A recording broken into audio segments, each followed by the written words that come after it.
Alors revenons sur le crash Hamilton-Verstappen. Donc pour des raisons évidentes de droit d'auteur, malheureusement je ne peux pas vous diffuser le crash en vitesse réelle. Le crash est à retrouver sur la chaîne de la F1 ou de Canal+, en français, avec les commentaires de Febro et Montagny.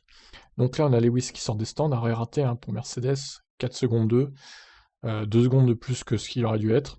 Donc à cause de ça aussi, il est ressorti avec Norris et Verstappen. S'ils n'avaient pas raté leur arrêt chez Mercedes, rien de tout ça ne serait arrivé en fait.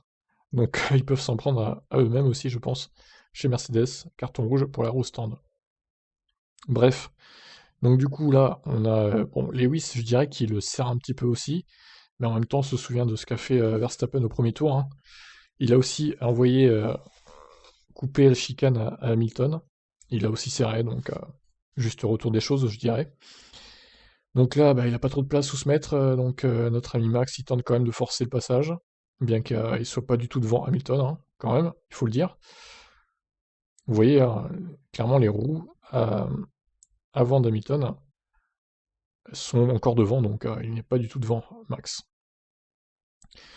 Donc là, on voit pas très bien, on va prendre un autre angle de vue. Ne vous inquiétez pas, j'ai tout préparé, évidemment. En gros, bah, Verstappen, il s'envole derrière la roue, enfin, au niveau de la roue arrière gauche d'Hamilton. Donc je vais vous passer là, c'est un petit peu long, voilà, directement.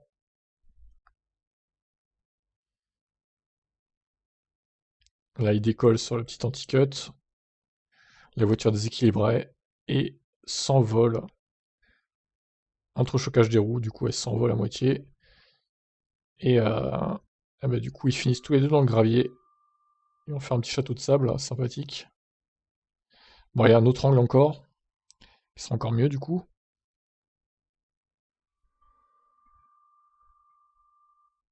Là, on voit vraiment qu'Hamilton ne laisse pas beaucoup de place, hein.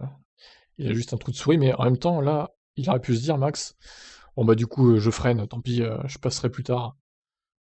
Mais non, il force aussi Max, il force, évidemment.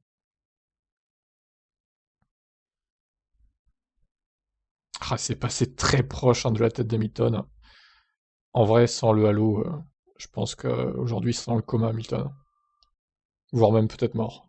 Je sais pas ce que vous en pensez, mais... Ah, c'est là qu'on voit bien mieux. Je crois que c'est le meilleur angle, hein, celui-là, en fait.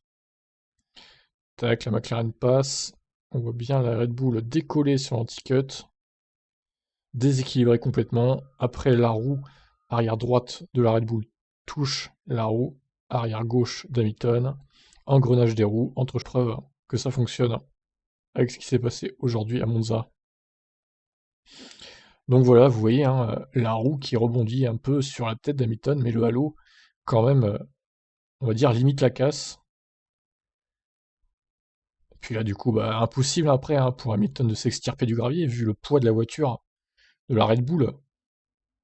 Après, du coup, elle redescend un petit peu, et elle va se stabiliser, donc planter dans le gravier, hein, littéralement.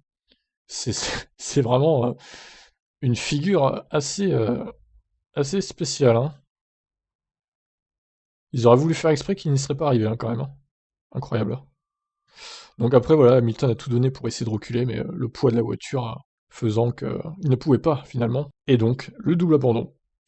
Voilà, alors qui est le fautif? Dans mon live, j'ai fait un sondage, vous avez été plus de 50% à dire que Hamilton était fautif, et autour de 20% pour dire que Verstappen était fautif, pardon, et 20% pour dire qu'Hamilton était fautif, et autour de 20% également à dire que c'était un incident de course. Alors moi, à mon avis, c'est dur à dire quand même. Les deux ont quelque chose à se reprocher dans cet accident, je dirais. Mais j'aurais quand même plus tendance à dire que Verstappen a un peu forcé le passage, et qu'encore une fois, il s'est un peu trop précipité. Il aurait peut-être dû être un peu plus intelligent comme Hamilton au début de course. Quand il a coupé la chicane, il a dit bon bah c'est pas grave, hein, il m'a poussé en dehors, donc je tenterai plus tard. Ce qui le fait perdre de place au final. Donc je dirais plus la faute à Verstappen, mais c'est quand même dur à décider, donc je ne sais pas, il est 18h08, je ne sais pas ce que la FIA, on est dimanche soir, je ne sais pas ce que la FIA va décider encore, mais de toute façon je vous tiendrai au courant sur la chaîne. Pensez à vous abonner, évidemment. Voilà, qu'est-ce que vous en pensez de cet accident? À qui la faute, selon vous? Dites-moi votre avis en commentaire, dans le respect évidemment, sans insulter les pilotes.